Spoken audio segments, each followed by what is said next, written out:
31 ದಿನಗಳ ಬಳಿಕ ಪ್ರಜ್ವಲ್ ರೇವಣ್ಣ ಪ್ರತ್ಯಕ್ಷ ಅಜ್ಞಾತ ಸ್ಥಳದಿಂದ ವಿಡಿಯೋ ಹೇಳಿಕೆ ಬಿಡುಗಡೆ ಮಾಡಿ ಹೇಳಿದ್ದಾದ್ರೂ ಏನು ಮನೆಯವರ ಕ್ಷಮೆ ಕೇಳಿ ಕೈ ನಾಯಕರ ವಿರುದ್ಧ ಕಿಡಿಕಾರಿದ್ಯಾಕೆ ಈ ಎಲ್ಲ ಸುದ್ದಿಗಳನ್ನು ನೋಡೋಣ ಪ್ರಜ್ವಲ್ ಪ್ರತ್ಯಕ್ಷ ನ್ಯೂಸ್ ಟಾಪ್ 9 ನಲ್ಲಿ ಒಂದು ತಿಂಗಳಿನಿಂದ ವಿದೇಶದಲ್ಲಿ ತಲೆಮರೆಸಿಕೊಂಡಿರುವ ಅತ್ಯಾಚಾರ ಆರೋಪಿ ಪ್ರಜ್ವಲ್ ರೇವಣ್ಣ ಕೊನೆಗೂ ಪ್ರತ್ಯಕ್ಷರಾಗಿದ್ದಾರೆ. ನಿನ್ನೆ ಸಾಮಾಜಿಕ ವಿಡಿಯೋ ಹೇಳಿಕೆ ಬಿಡುಗಡೆ ಮಾಡಿರುವ ಅವರು ಇದೇ ತಿಂಗಳ 31ರಂದು ಎಸ್ಐಟಿ ಮುಂದೆ ವಿಚಾರಣೆಗೆ ಹಾಜರಾಗುವುದಾಗಿ ತಿಳಿಸಿದ್ದಾರೆ. ತಾವು ವಿದೇಶ ಪ್ರಯಾಣ ಮಾಡೋದು ಮೊದಲೇ ನಿಗದಿಯಾಗಿತ್ತು.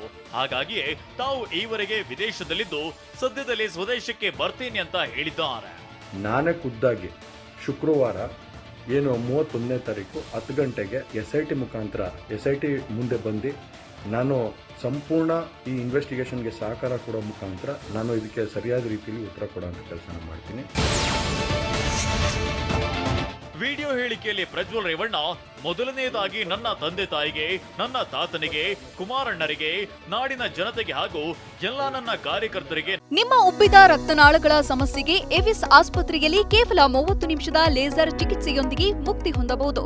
ಹೆಚ್ಚಿನ ವಿವರಗಳಿಗಾಗಿ ಸಂಪರ್ಕಿಸಿ 8088837300.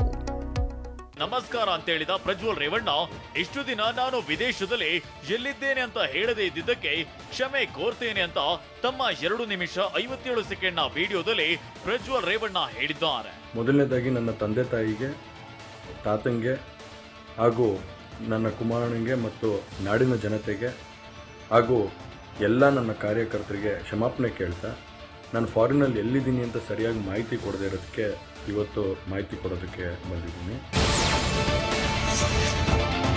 ನಾನು ಏಪ್ರಿಲ್ 26ರಂದು ಮತ ಚಲಾವಣೆ ಮಾಡಿದೆ.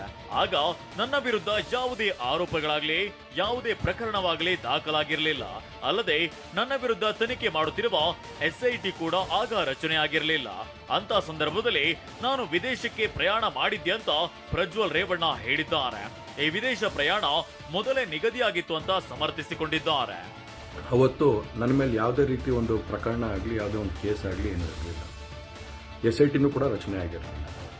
ಈ 26ನೇ ತಾರೀಕು ನಾನು ಫಾರಿನ್ಗೆ ಹೋಗೋದು ಕೂಡ ಇದು ಮುಂಚೆನೇ ಪ್ರೀ ಪ್ಲಾನ್ ಆಗಿತ್ತು.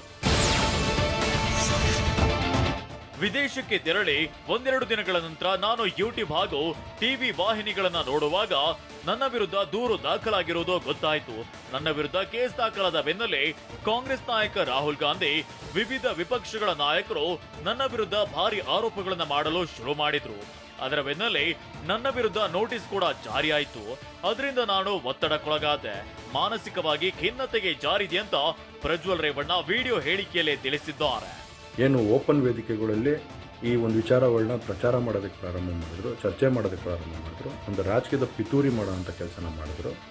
ಇದೆಲ್ಲ ನೋಡಿದಂಥ ಸಂದರ್ಭದಲ್ಲಿ ನಾನು ಡಿಪ್ರೆಷನ್ಗೆ ಹೋಗುವಂಥ ಕೆಲಸ ಆಯಿತು, ಐಸೋಲೇಷನ್ಗೆ ಹೋಗುವಂಥ ಕೆಲಸ ಮಾಡಿಕೊಂಡೆ. ಹಾಸನದಲ್ಲಿ ಕೆಲವು ಶಕ್ತಿಗಳು ಸೇರಿಕೊಂಡು ನನ್ನ ವಿರುದ್ಧ ಪಿತೂರಿ ಮಾಡಿದ್ದು, ನಾನು ರಾಜಕೀಯವಾಗಿ ಬೆಳೆಯುವುದನ್ನ ತಪ್ಪಿಸುವ ಸಲುವಾಗಿ ನನ್ನ ವಿರುದ್ಧ ಆರೋಪಗಳನ್ನ ಮಾಡಿದ್ದಾರೆ ಅಂತ ವಿಡಿಯೋ ಹೇಳಿಕೆಯಲ್ಲಿ ಪ್ರಜ್ವಲ್ ರೇವಣ್ಣ ಆರೋಪಿಸಿದ್ದಾರೆ.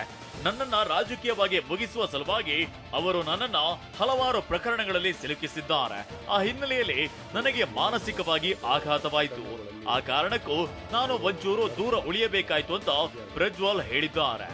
ಹಾಗಾಗಿ ಇವನ್ನೆಲ್ಲ ನೋಡಿದಂಥ ಸಂದರ್ಭದಲ್ಲಿ ಇದ್ದಿದ್ದು ಇನ್ನೂ ಒಂದು ಆಘಾತ ಆಗೋಂಥ ಕೆಲಸ ಆಗಿ ನಾನೇ ಒಂಚೂರು ದೂರ ಇದ್ದೆ. ಹಾಗಾಗಿ ಯಾರು ಕೂಡ ಇದ್ರ ಬಗ್ಗೆ ತಪ್ಪು ತಿಳಿಯೋದು ಬೇಡ. ನನ್ನ ಮೌನ ಹಾಗೂ ನಾನು ದೂರದಲ್ಲಿಯೇ ಉಳಿದಿದ್ದಕ್ಕೆ ಯಾರು ನನ್ನ ಬಗ್ಗೆ ತಪ್ಪು ತಿಳಿಯಬೇಕಾದ ಅಗತ್ಯವಿಲ್ಲ ಅಂತ ಪ್ರಜ್ವಲ್ ರೇವಣ್ಣ ಹೇಳಿದ್ದಾರೆ. ಇದೇ ಶುಕ್ರವಾರ ಮೇ 31ರಂದು ನಾನೇ ಖುದ್ದಾಗಿ SIT ಮುಂದೆ ಹಾಜರಾಗಿ ವಿಚಾರಣೆ ಎದುರಿಸುತ್ತೇನೆ. ತನಿಖೆಗೆ ಬೇಕಾದ ಎಲ್ಲ ರೀತಿಯ ಸಹಕಾರ ಕೊಡ್ತೇನೆ ಅಂತ ಪ್ರಜ್ವಲ್ ಅಂತಿಮವಾಗಿ ವಿಡಿಯೋ ಹೇಳಿಕೆಯಲ್ಲಿ ತಿಳಿಸಿದ್ದಾರೆ. 31ನೇ ತಾರೀಕು ಶುಕ್ರವಾರ ನಾನು SIT ಮುಂದೆ ಬರ್ತೀನಿ. ಬಂದ ನಂತರ ನಾನು ಇದಕ್ಕೆಲ್ಲದಕ್ಕೂ ಕೂಡ ಈ ಒಂದು ಇದಕ್ಕೆ ತಡೆ ಹಿಡಿಯುವಂಥ ಕೆಲಸ ಮಾಡ್ತೀನಿ. ನ್ಯಾಯಾಲಯದ ಮೇಲೆ ನಂಬಿಕೆ ಇದೆ. ಖಂಡಿತವಾಗಿ ಕೂಡ ನಾನು ಈ ಒಂದು ಏನೋ ಸುಳ್ಳಿನ ಪ್ರಕರಣಗಳು ಇದ್ದಾವೆ, ಈ ಸುಳ್ಳು ಪ್ರಕರಣದಿಂದ ಆಚೆ ಬರುವ ಕೆಲಸನ ನ್ಯಾಯಾಲಯದ ಮುಖಾಂತರನೇ ಮಾಡಿಕೊಳ್ತೇನೆ ಅನ್ನೋ ನಂಬಿಕೆ ನನ್ನಲ್ಲಿದೆ. ನನ್ನ ಮೇಲೆ ದೇವರ ಆಶೀರ್ವಾದವಿದೆ. ಕಾನೂನಿನ ಮೇಲೆ ನನಗೆ ನಂಬಿಕೆ ಇದೆ ಅಂತ ಹೇಳಿದ್ದಾರೆ. ನಾನು ಈ ಒಂದು ಏನು ಸುಳ್ಳಿನ ಪ್ರಕರಣಗಳಿದ್ದಾವೆ ಈ ಸುಳ್ಳು ಪ್ರಕರಣದಿಂದ ಆಚೆ ಬರೋಂಥ ಕೆಲಸನ ನ್ಯಾಯಾಲಯದ ಮುಖಾಂತರನೇ ಮಾಡ್ಕೋತೀನಿ ಅನ್ನೋ ಒಂದು ನಂಬಿಕೆ ನನ್ನಲ್ಲೇನಿದೆ. 3 ಕೇಸ್ ದಾಖಲಾದ್ರೂ ನೋಟಿಸ್ ಮೇಲೆ ನೋಟಿಸ್ ಕೊಟ್ರು ಪ್ರಜ್ವಲ್ ರೇವಣ್ಣ ಕ್ಯಾರೆ ಎಂದಿರಲಿಲ್ಲ. Lookout notice, blue corner notice, show cause notice ಕೊಟ್ರು ಸುಳಿವೇ ಇರಲಿಲ್ಲ. ಕಳೆದೊಂದು ತಿಂಗಳಿನಿಂದ ಟಿಕೆಟ್ ಬುಕ್ ಮಾಡಿ ನಂತರ ಕ್ಯಾನ್ಸಲ್ ಮಾಡಿ SITಗೆ ಚೆಳ್ಳೆಹಣ್ಣು ತಿನ್ನಿಸಿದ ಭೂಗತವಾಗಿದ್ದುಕೊಂಡು ಅಜ್ಞಾತ ಸ್ಥಳದಿಂದ ವಿಡಿಯೋ ರಿಲೀಸ್ ಮಾಡಿದ್ದಾರೆ.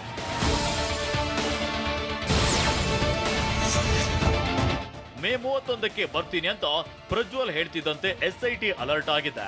ಪ್ರಜ್ವಲ್ ಯಾವ ವಿಮಾನ ನಿಲ್ದಾಣಕ್ಕೆ ಬರ್ತಾನೆಂಬ ಮಾಹಿತಿಯನ್ನ ಸಂಗ್ರಹಿಸುತ್ತಿದ್ದಾರೆ. ಪ್ರಜ್ವಲ್ ಬರ್ತಿದ್ದಂತೆ ಮೊದಲು ವಲಸೆ ಅಧಿಕಾರಿಗಳು ಪ್ರಜ್ವಲ್ ವಶಕ್ಕೆ ಪಡೆದು ನಂತರ SITಗೆ ಒಪ್ಪಿಸಲಿದ್ದಾರೆ. ಬಳಿಕ ಪ್ರಜ್ವಲ್ ವೈದ್ಯಕೀಯ ತಪಾಸಣೆಗೆ ಒಳಪಡಿಸಲಿದ್ದಾರೆ.